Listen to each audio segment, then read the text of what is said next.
Hi friends, SPM క్రియేషన్స్కి స్వాగతం. Friends, pan కార్డ్కి సంబంధించిన మరొక అప్డేట్. పాన్ 2.0 అంటే ఏమిటి, దాని వలన లాభం ఎవరికి, ఇది ఏ విధంగా ఉపయోగపడుతుందో తెలుసుకోవడానికి ఈ వీడియో స్కిప్ చేయకుండా ఎండ్ వరకు చూడగలరు.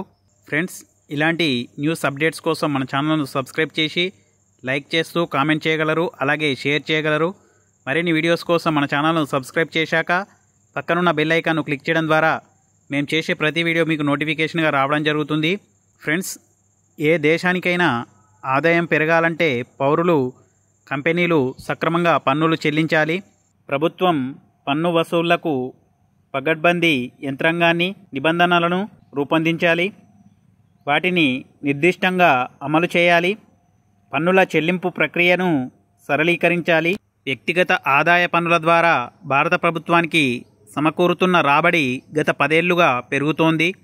2014-15లో ఈ ఆదాయం 2,65,772 కోట్ల రూపాయల నుంచి 2023-24 వచ్చేసరికి అది 10,45,139 కోట్ల రూపాయలకు పెరిగింది. ఆదాయ పన్ను చెల్లించే వారి సంఖ్య పెరగడం, సక్రమంగా పన్నులు కట్టడం, వసూళ్లకు సమర్థమైన డిజిటల్ మౌలిక వసతులను ఏర్పాటు చేయడంతో వసూళ్లు పెరిగాయి. ప్రభుత్వం కొన్నేళ్లుగా ఆదాయ పన్ను రిటర్నుల దాఖలా ప్రక్రియలను సులభతరం చేసింది. ఇవాళ యాజమాన్యాలు, బ్యాంకులు, ఆర్థిక సంస్థలు ఐటీఆర్లను ముందుగానే సిద్ధం చేస్తున్నాయి.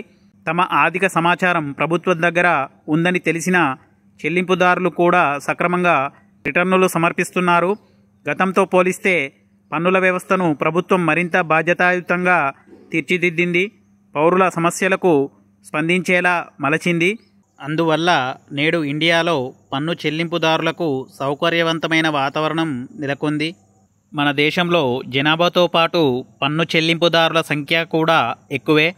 దీంతో సక్రమంగా పన్నులు చెల్లించే ఏర్పాటు చేయడం క్లిష్టమైన కార్యమే.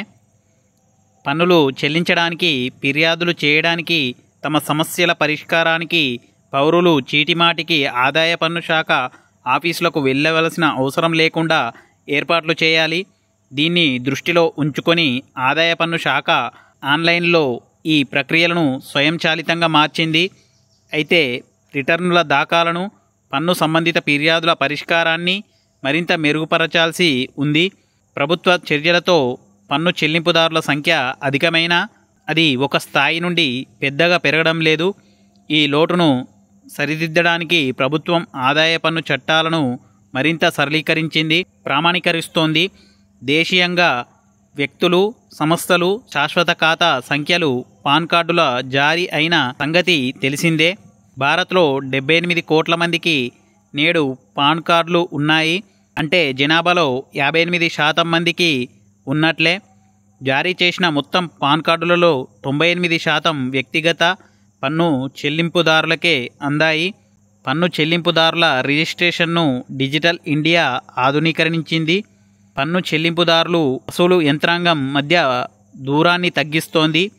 డిజిటల్ ఆర్థిక వ్యవస్థలో వ్యక్తులు, వ్యాపార సంస్థల కార్యకలాపాలు ఎప్పటికప్పుడు నమోదవుతున్నాయి. వారు వాడే మొబైల్ ఫోన్, కంప్యూటర్ ద్వారా ఎంతో సమాచారాన్ని ఉత్పన్నమవుతోంది. పౌరుల వివరాలను నిక్కచ్చిగా, వేగంగా ధృవీకరించడానికి కేంద్రం తాజాగా పాన్ 2.0 అనే ఈ గవర్నెన్స్ ప్రాజెక్టును చేపట్టింది. ఇది పౌరులతో పాటు బ్యాంకులు, మ్యూచువల్ ఫండ్లు, ప్రభుత్వ సంస్థలు, కేంద్ర రాష్ట్ర ప్రభుత్వాలకు ఎంతో ఉపయుక్తమైన కార్యక్రమం.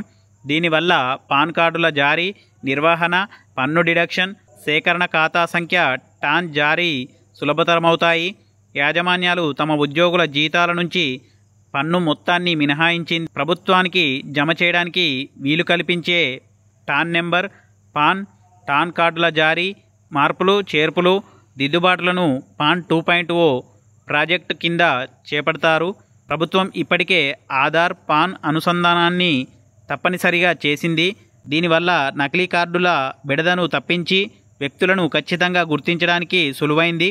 అయినా ఇప్పటికీ పన్ను చెల్లింపుదారుల వివరాల్లో తప్పులు చోటు చేసుకుంటున్నాయి. దాంతో టీడీఎస్లో చెల్లింపుదారుని ఖాతాలో పన్నును జమ చేయడంలో అపశృతులు చోటు చేసుకున్నాయి. వాటిని సరిదిద్దాల్సి ఉంది. పరిష్కరించాల్సిన సమస్యలేంటో చూద్దాం. ప్రస్తుతం పాన్ సేవలు 3 పోర్టల్స్ ద్వారా అందుబాటులో ఉన్నాయి. అవి ఈ ఫైలింగ్ పోర్టల్, కొత్త పాన్ కార్డుల కోసం ఆన్లైన్ దరఖాస్తులను స్వీకరించే UTIITSL పోర్టల్, ప్రోటియన్ ఈగవ్ పోర్టల్. వీటిలో UTIITSL పోర్టల్ ద్వారా పాన్ కార్డుల్లో మార్పులు చేర్పులు కూడా చేయవచ్చు. పాన్ 2.0 ప్రాజెక్టులో భాగంగా ఆ 3 పోర్టల్స్లను కలిపి పాన్ సేవల కోసం ఒకే పోర్టల్ను ఏర్పరుస్తారు. డిజిలాకర్ మాదిరిగా పాన్ వాల్ట్ సిస్టమ్లను ఏర్పరిచి డేటాకు భద్రత కల్పిస్తారు. సైబర్ చౌర్యాన్ని నివారించి పన్ను చెల్లింపుదారుల గోప్యతను కాపాడుతారు. పాన్ 2.0లో క్విక్ రెస్పాన్స్ కోడ్ QR అంతర్భాగంగా ఉంటుంది. కార్డుల్లో అవకతవకలు జరగకుండా కాపాడే ఈ కోడ్ పాన్ కార్డులను నకిలీలు తయారు కాకుండా నిరోధిస్తుంది. ప్రభుత్వ పరంగా చేసే మార్పులను ఎప్పటికప్పుడు పన్ను చెల్లింపుదారులకు తెలియజేస్తుంది. అయినప్పటికీ ఈ డిజిటల్ యుగంలో వ్యక్తిగత సమాచారాన్ని ఇతరులు సంక్రమించకుండా 100% నివారించడం కష్టమే. గ్రామీణులు, వృద్ధులు, నిరక్షరాస్యులకు పాన్ 2.0 జటిలమైన వ్యవహారంగా పరిగణించవచ్చు. దాన్ని మరింత సరళతరం చేయాలి. ట్యాక్స్ రీఫండ్, TDS క్రెడిట్ వంటి అంశాల్లో సమస్యలను పరిష్కరించాలి. పన్ను చెల్లింపుదారులు స్వచ్ఛందంగా పన్నులు చెల్లించే వాతావరణాన్ని కల్పించాలి. పన్ను వసూలు యంత్రాంగం పట్ల వారిలో నమ్మకం పెంచడానికి ఫిర్యాదుల సత్వర పరిష్కారం, వేగంగా పన్ను రిఫండ్ వంటి చర్యలు చేపట్టాలి. ఇలా పారదర్శక వాతావరణం ఏర్పడినప్పుడు ప్రభుత్వానికి పన్నుల ఆదాయం ఇబ్బడి ముబ్బడిగా పెరిగి ఆర్థికాభివృద్ధికి ఊపు వస్తుంది. ఫ్రెండ్స్, చూశారు కదా ఈ వీడియో మీకు నచ్చినట్లయితే మన ఛానల్ను సబ్స్క్రైబ్ చేసి లైక్ చేస్తూ కామెంట్ చేయగలరు, అలాగే షేర్ చేయగలరు. మరిన్ని వీడియోస్ కోసం మన ఛానల్ను సబ్స్క్రైబ్ చేశాక పక్కనున్న బెల్ ఐకాన్ను క్లిక్ చేయడం ద్వారా మేము చేసే ప్రతి వీడియో మీకు నోటిఫికేషన్గా రావడం జరుగుతుంది. Thank you friends, thanks for watching. Thank you.